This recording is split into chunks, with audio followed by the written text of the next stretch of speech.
Ah là là, le squat. Un des 3 grands mouvements du powerlifting. Mais beaucoup de gens le font peu, voire pas du tout. Et à juste titre, c'est un mouvement qui fait peur. Avoir l'impression que le monde est sur ses épaules et qu'il pourrait nous écraser à n'importe quel moment, sans qu'il reste plus rien de nous. Et bah aujourd'hui on va voir exactement ça. Des gens qui sont écrasés par les barres. Et accessoirement je vais vous dire comment éviter ça. Et surtout comment éviter de finir comme eux.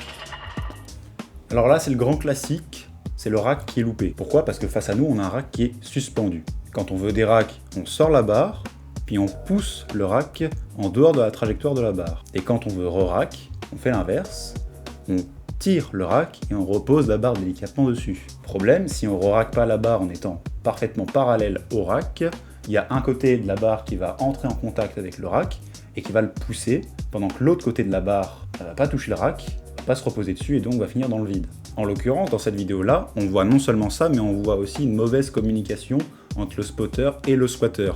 On voit le spotter qui veut rattraper la barre pour la remettre sur le rack, et le squatter qui lui veut la lâcher. Bon là clairement, on a 785 livres sur la barre, ce qui fait environ 350 kg. Le spotter il va pas la rattraper là, clairement. Donc quand c'est comme ça, reprenez pas la barre, lâchez-la, les spotters éloignez-vous, et tout se passera bien.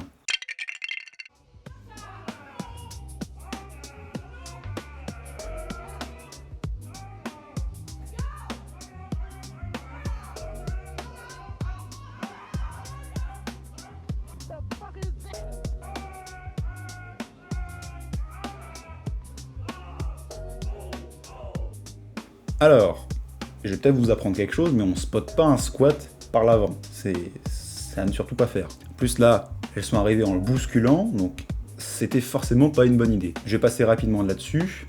Si vous voulez spotter un squatter, comment le spotter? On se positionne derrière lui, et si jamais il a besoin d'aide pour lever la barre, on la grippe au niveau des épaules et on l'empêche de basculer vers l'avant. S'il n'y a pas de spotter derrière vous et que vous êtes en train de faire un squat et que vous n'arrivez pas à la remonter, vous lâchez la barre vers l'arrière en faisant un petit saut vers l'avant.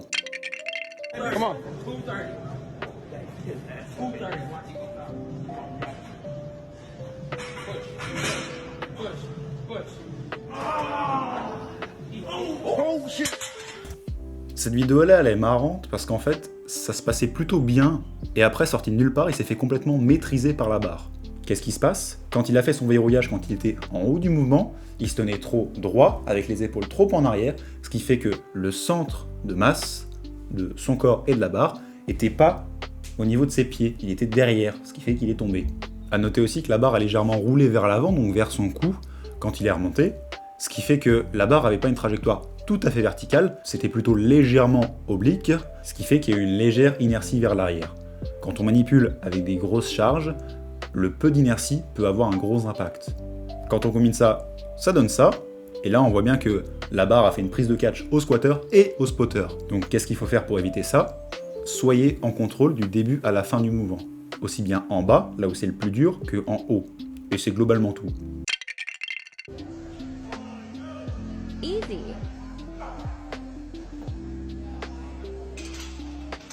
Oh no.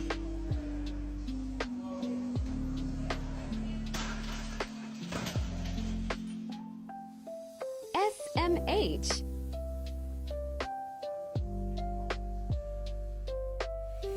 Encore une fois, là, on a eu le classique, donc il a raté le rack, mais cette fois-ci, il l'a loupé des deux côtés. Alors, là, ce qu'on voit, c'est qu'il y a eu des sécurités. Donc les sécurités, elles sont là pour éviter ce genre d'accident. Par contre, il faut savoir bien les utiliser. Comment? Alors déjà, il faut les régler à la bonne hauteur. Il faut qu'elles soient légèrement plus basses que là où la barre atteint son point le plus bas dans le mouvement. Si elles sont trop hautes, la barre va taper pendant le mouvement. Et si elles sont trop basses, et que vous ratez le mouvement, vous n'allez pas pouvoir déposer la barre délicatement dessus, donc vous allez devoir la lâcher, et donc potentiellement, ça peut engendrer des dégâts matériels. Ici, soit les sécurités étaient trop basses pour lui, soit il ne savait pas comment lâcher la barre. Dans les deux cas, il y a potentiellement danger. Si le matériel est endommagé, j'ai envie de dire, c'est pas très grave. Mais si à cause de ça, il y a une vis qui saute ou la machine qui vous retombe dessus, il peut y avoir des gros risques. This shit real tragic.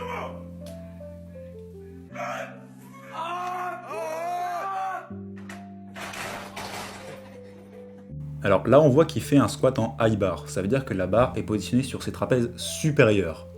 Ça c'est très bien pour les quadriceps, mais en général c'est moins bon pour le power. Pourquoi? Parce qu'à côté il y a le low bar qui va engager plus de muscles de la chaîne postérieure, donc les fessiers, le bas du dos ou les ischios.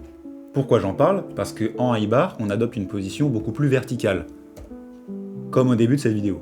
Sauf qu'après, visiblement, il commence à comprendre que ça va être compliqué pour lui de terminer le mouvement. Et donc il va se pencher en avant pour recruter plus de muscles de la chaîne postérieure, et donc pouvoir être plus fort, comme en low bar en fait. Le problème, c'est quoi? C'est que en low bar, la barre est positionnée au niveau des deltoïdes postérieurs, ce qui fait qu'elle ne peut pas rouler en avant si on se penche. Contrairement au high bar où il n'y a rien pour la retenir à part le cou. Et là, quand il remonte, qu'est-ce qui se passe? Il se penche en avant, la barre roule sur son cou, il est déséquilibré, la barre est plus solidement ancrée, il est plus maître de son mouvement.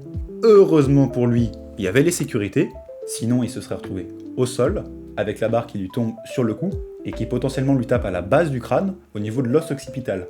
Et ça aurait pu entraîner de sérieuses complications, voire la mort. Autre point à mentionner, un peu moins grave mais quand même, on voit qu'il avait un mauvais gainage du dos.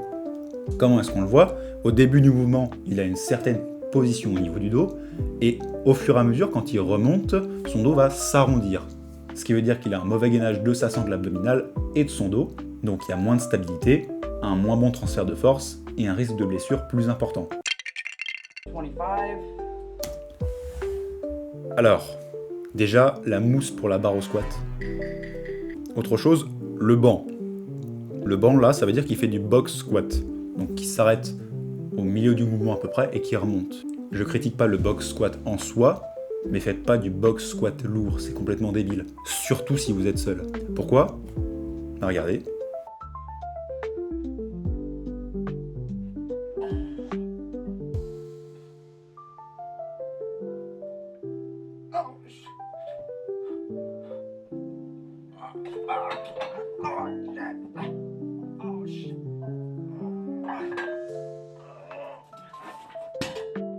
Dans cette position, là où j'ai mis sur pause, il a deux choix. Soit il lâche la barre sur l'arrière, et donc potentiellement il endommage ce qui a l'air d'être son banc. En fait, il endommage le matériel, donc c'est rarement une bonne idée. Si on peut l'éviter, c'est bien. Soit il essaye de la rack, loupe le rack, et donc se prend le poids de l'intégralité des erreurs de ses ancêtres sur son dos. Et comme n'importe qui, ça fait juste trop pour lui. Plus sérieusement, faites pas du box squat lourd, et surtout le faites pas seul. Et si jamais vraiment vous adorez en faire et que vous vous retrouvez seul et que vous ratez une barre, bah tant pis, lâchez-la derrière, on s'en fiche du banc, j'ai envie de dire. Le matériel c'est beaucoup moins important qu'un dos en vrac, quoi. Bon, même si on n'a pas regardé des vidéos super positives, j'espère que je vous aurai au moins appris quelque chose et que je vous aurai évité des vrais problèmes, quoi. En conclusion, ayez une bonne technique au squat, mettez des sécurités correctement et vous éviterez la plupart des problèmes. Si vous n'avez pas la possibilité d'avoir des sécurités, demandez à quelqu'un de vous aider. Voilà. Et bien sûr, essayez de ne pas tenter plus que ce que vous pouvez faire. C'est pas facile, surtout quand on est débutant, mais quand vous êtes débutant, il n'y a pas besoin de faire des répétitions ultra lourdes pour progresser. C'est vraiment pas... Il n'y a pas vraiment d'intérêt en fait. C'est bien de temps en temps pour se tester, mais justement c'est là où... Bon là en gros ça a coupé, mais ce que je disais c'est que si vous êtes débutant, ça sert pas à grand chose de tenter des max toutes les semaines, et c'est justement quand vous les tentez qu'il faut faire le plus attention. Donc mettre en place les sécurités ou justement demander à quelqu'un de l'aide. Au début vous n'allez pas vraiment savoir quel poids vous pourrez ou pas tenter, mais avec le temps et l'expérience vous allez savoir quelle barre vous pourrez ou non espérer passer. Et bien sûr, je dis pas de jamais tenter des barres qui ont seulement 50% de chance de passer, mais simplement il faut le faire dans les bonnes conditions.